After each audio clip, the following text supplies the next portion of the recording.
Huu ni mto Malagarasi na hapa tupo katika kivuko au pantoni ambayo inavusha abiria, magari, mizigo katika mto huu wa Malagarasi katika eneo hili la Ilagala.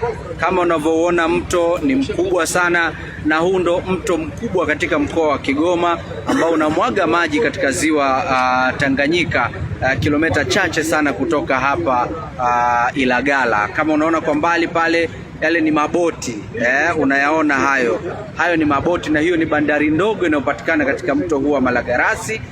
Mizigo ya aina mbalimbali, mawese, mise, muhogo, mahindi na mizigo ya aina mbalimbali mpaka ng'ombe zinapakiwa hapa katika bandari hii ndogo na kusafirishwa kwenda Jamhuri ya Kidemokrasia ya Kongo. Huu ndo mto Malagarasi, na tunaelezwa kwa wale ambao wamekwisha fika Kongo, hasa eneo la Kalemi, pale Kalemi kuna mto Rukuga. Tunaelezwa ule mkondo wa maji kutoka katika mto huu wa Malagarasi huwa unasafiri kupitia ziwa Tanganyika chini kwa chini mpaka unafika kule Jamhuri ya Kidemokrasia ya Kongo katika mji wa Kalemi. Mkondo huu ama mto huu wa Malagarasi unakwenda kukutana na mto Rukuga, mto ambao unatoa maji katika ziwa Tanganyika, unapeleka maji katika mito mbalimbali ikiwa pamoja na mpaka mto Kongo, unakwenda kumwaga maji katika bahari ya Atlantic. Hii ndo Malagarasi.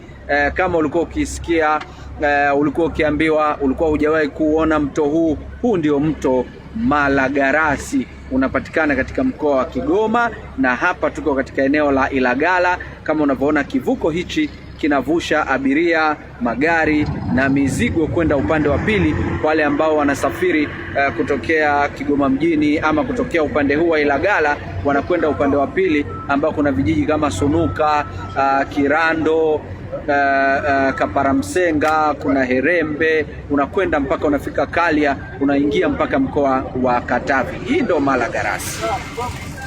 Kama unaona tunavuka, tunakwenda upande wa pili, na kule kuna abiria wengine wamekaa upande ule wa pili wanasubiri kivuko hiki kikifika, na chenyewe pia kitapakia abiria, magari na mizigo ambayo inapatikana upande huo wa pili wa mto huu Malagarasi.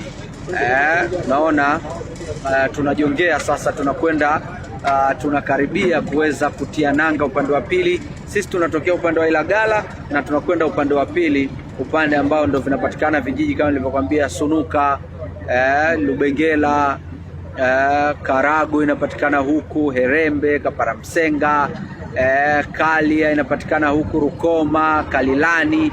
Lakini pia moja na zuri zaidi pia, huku upande huu ambao tunaelekea ndiko inapatikana hifadhi ya Mahale, hifadhi ambayo mbali na kuwa na safu nzuri ya milima yenye kuvutia na kupendeza, lakini hifadhi hiyo imekuwa na wanyama wa kipekee kabisa.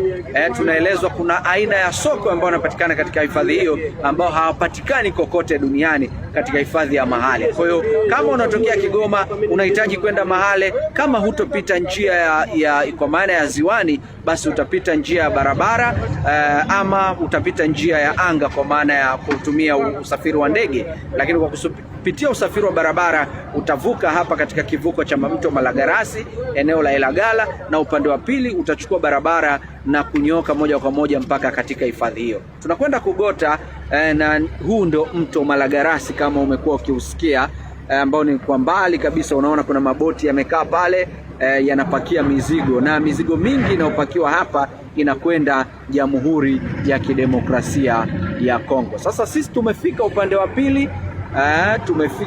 pili, na abiria sasa tunaanza kushuka ili tuweze kuendelea na safari yetu. Karibu Kigoma, karibu Ilagala, karibu mto Malagarasi.